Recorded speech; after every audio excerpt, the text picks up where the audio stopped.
नमस्कार. गुडाएमशी रामकृष्ण हरी. मी उत्तम काका शितोळे. माझ्या शेतकरी बांधवांनो, मी आज पोहोचलेलो आहे अक्कलकोट तालुक्यामध्ये.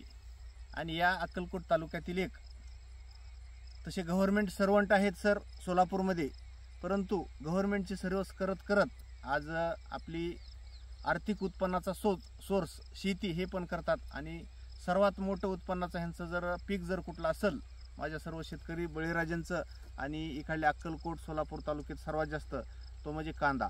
आणि कांदा या पिकाला जर एखादा व्हायरस आला तर अक्षरशः पूर्णतः कांदा वायाला जातो. आणि असंच मागच्या 1 ते 1.5 महिन्यापूर्वी या कांदा या पिकाला असा व्हायरस आलेला होता. आणि त्यांनी फोन करून फोनवर माझ्यावर विश्वास ठेवून IMC कंपनीचं ॲग्रो ग्रोथ बूस्टर आणि ॲक्टिवेटर हे वापरलं. सर नमस्कार. एक परिस्थिती, मला ज्यावेळेस फोन केला त्यावेळेस तुमच्या कांद्याची काय होती आणि तुम्हाला काय समाधानकारक ह्याच्यातून रिझल्ट आला, हा संदेश आपला सत्य हा सर्व कांदा पिकवणारा जो शेतकरी बळीराजा ह्यांच्यापर्यंत पोहोचणार आहे, हा सत्य संदेश तेवढा सांगा तुम्ही. कांदा थोडा करपा पडल्यासारखं वाटत होता मला. म्हणजे कांद्याला करपा पडला होता. करपा पडला होता. हां. आणि कांद्याला जरा चमकी पण चमक पण नव्हती, तेज नव्हतं त्याच्यावर. हा. आणि करपा पडल्यावर काय होतंय बाबा कांद्याला? करपा पडलो सर आणि कांदे जरा मान टाकल्याने होते. बरं, असे म्हणजे मान टाकले. तुमचे जेव्हा तुमच्या कंपनीचे औषधच्या म्हणजे जरा माहिती पडली नवीनच.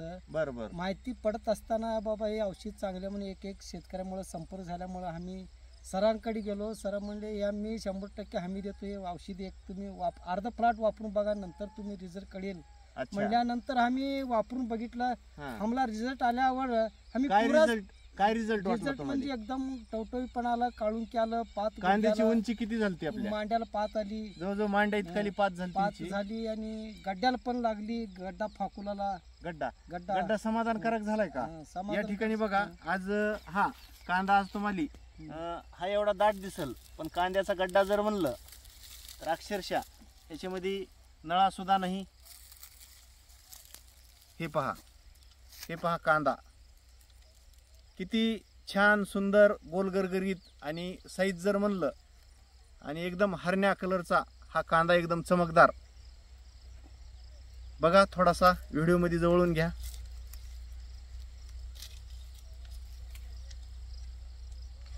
तर हे साईज जवळजवळ कांद्याची आपल्या पूर्ण आलेली आहे. त्याच्यामुळं जर करपा पडला आणि त्याला जर नाही विलाज झाला तर कांद्याची परिस्थिती काय होत असती? ते जळून नष्ट होते, खालीच जाते, कांदाच नष्ट होते. अगदी बरोबर आहे तुमचं.